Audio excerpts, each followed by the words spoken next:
दोस्तों answer writing में test जब हम देते हैं तो देखिए जैसे ये प्रश्न 3 टेस्ट में मैंने दिए थे कि 2030 की समय सीमा नज़दीक आने के कारण एसडीजी 2030 के कार्यकाल में भारत के सामने प्रमुख चुनौतियां क्या हैं। इन चुनौतियों से निपटने के लिए किन नवीन रणनीतियों की आवश्यकता है।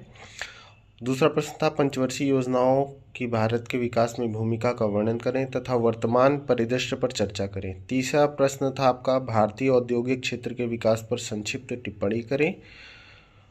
इन तीन रिया वर्मा जी एक स्टूडेंट्स हैं, इन्होंने आंसर लिखा है। तो आंसर में सबसे पहले इन्होंने तो केवल पंचवर्षीय योजनाओं पर जो आंसर लिखा है उसमें केवल पंचवर्षीय योजनाएं बताने का प्रयास किया कि 1951 से 2017 तक भारत में 12 पंचवर्षीय योजना के माध्यम से भारत की अर्थव्यवस्था का नियोजन किया गया। तो यहाँ पर आपको ध्यान देना, इसके बाद प्रथम पंचवर्षीय योजना कब थी, दूसरी कब थी, तीसरी कब थी, ये सब बताने का इन्होंने प्रयास किया है। लेकिन यहाँ पर प्रश्न पूछा जा रहा है विकास पर चर्चा करना है, तो आपको यहाँ पर आंसर में बताना है कि जो पंचवर्षीय योजनाएं हमारी थी उन पंचवर्षीय योजनाओं में किस किस पंचवर्षीय योजना में कौन कौन से प्रमुख विकास के कार्य किए गए, एकदम फोकस करते हुए आपको लिखना है ना। तो यहाँ पर मैंने जैसे ये कमेंट दिया है, कमेंट में यहाँ पर आप देख रहे हैं कि यहाँ पर मैंने बताया है कि विकास पर चर्चा करना है। इस हिसाब से आप लिखिए 1978 में सत्ता परिवर्तन हुआ, मोरारजी देसाई सरकार आई। ठीक है, ये सारी चीज़ें अपनी जगह ठीक है, लेकिन आपको डेवलपमेंट पर प्रश्न है तो डेवलपमेंट के बारे में बताना है। इसके बाद यहाँ पर इन्होंने फिर वही सारी चीज़ें करी हैं। साथ में यहाँ पर आपको छोटी छोटी बातों का ध्यान रखना है कि कहाँ पर कौन सी मात्रा लगनी है और कैसे लिखना है ना, और विभिन्न प्रमुख योजनाओं पर चर्चा करना है। मात्राओं का विशेष ध्यान रखिए। हाँ, और हरित क्रांति हुई तो हरित क्रांति से किस अनाज को लाभ मिला, क्या उसकी अचीवमेंट रही, ये सारी चीज़ें भी डिफाइन करिए। इसके बाद देखिए एक टेस्ट की कॉपी मेंस की ही है, बच्चे ने ये लिखा हुआ है मेंस के टेस्ट पेपर में। यहाँ पर आप देखोगे तो ये प्रश्न फिर नीति आयोग पर इन्होंने चर्चा तो कर दी, लेकिन नीति आयोग के बाद वर्तमान विभिन्न योजनाएं कौन सी चल रही हैं, क्या विकास का एजेंडा बनाया जा रहा है, इस सब पर आप चर्चा करेंगे तब कम्प्लीटली आंसर्स हो पाएगा।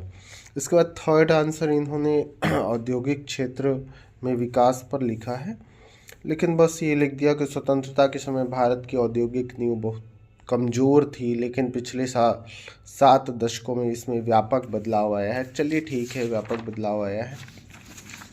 इसके बाद इन्होंने कहीं भी किस प्रकार से औद्योगिक विकास हुआ, कि अगर औद्योगिक विकास की बात करें तो सेकेंड 5 ईयर प्लान में हमारे यहाँ भारी उद्योगों की स्थापना हुई, राउरकेला, भिलाई, दुर्गापुर वो सब हुई।